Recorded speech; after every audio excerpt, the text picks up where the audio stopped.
अमेरिकेचे राष्ट्राध्यक्ष Barack Obama यांचं येत्या रविवारी पहाटे राजधानी दिल्लीमध्ये आगमन होणार आहे। एअर फोर्स वन या खास जेट लाइनर विमानाने ते भारतात पोहोचतील।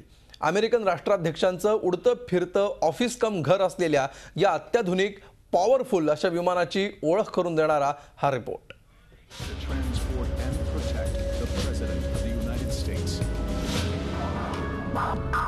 एअर फोर्स वन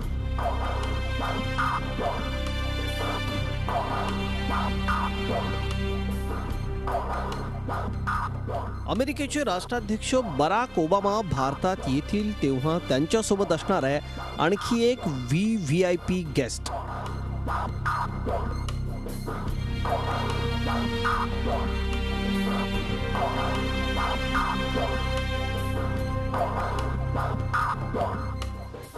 आम्ही मिसेस ओबामांबद्दल बोलत नाही। हा व्हीआयपी गेस्ट अनेक हॉलिवूड पटांचा हिरो ठरलाय।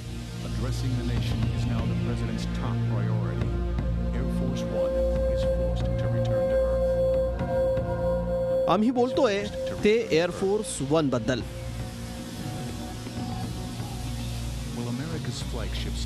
अमेरिकन राष्ट्राध्यक्षांच्या विमानाबद्दल 4000 चौरस फुटांचं क्षेत्रफळ व्यापणाऱ्या 3 मजली महाजम्बो बोईंग 747 विमानाबद्दल। एअर फोर्स वन म्हणजे अमेरिकन राष्ट्राध्यक्षांचा फ्लाइंग राजमहालच आहे। काय नाहीये या उडत्या फिरत्या राजमहालात। प्रेसिडेन्शियल सूट, कॉन्फरन्स रूम, मेडिकल सूट, राष्ट्राध्यक्षांच्या खास माणसांसाठी प्रायव्हेट कॅबिन्स, तब्बल 100 माणसांची भूक भागवू शकेल अशी फूड गॅलरी असा शाही तामजाम या विमानात असतो। एअर फोर्स वन म्हणजे अमेरिकन राष्ट्राध्यक्षांचं मोबाईल कमांड सेंटरच असतं। अत्यंत आधुनिक सोयी सुविधांनी सुसज्ज अशा या विमानात हवेतच इंधन भरता येतं। क्षेपणास्त्रांनी सज्ज असलेल्या या विमानात स्पेशल डिफेन्स सिस्टीम कार्यरत असते। अमेरिकन राष्ट्राध्यक्ष दौऱ्यावर असताना अमेरिकेवर हल्ला झालाच तर कमांडर इन चीफ या नात्यानं एअर फोर्स वन मध्ये बसून ते अमेरिकन लष्कराला आदेश देऊ शकतात।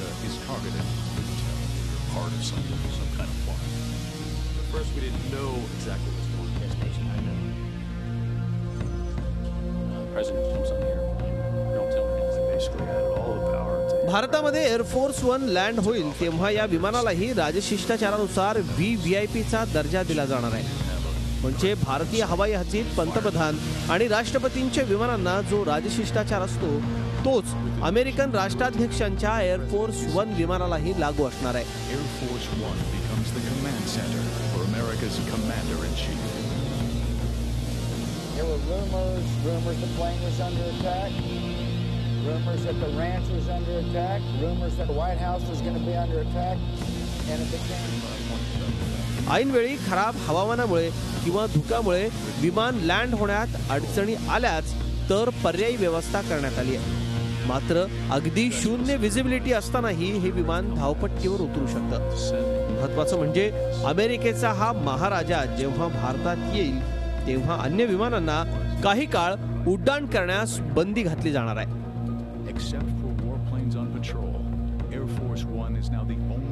Bureau report Zee Media. Zee 24 तास रहा एक पाऊल पुढे।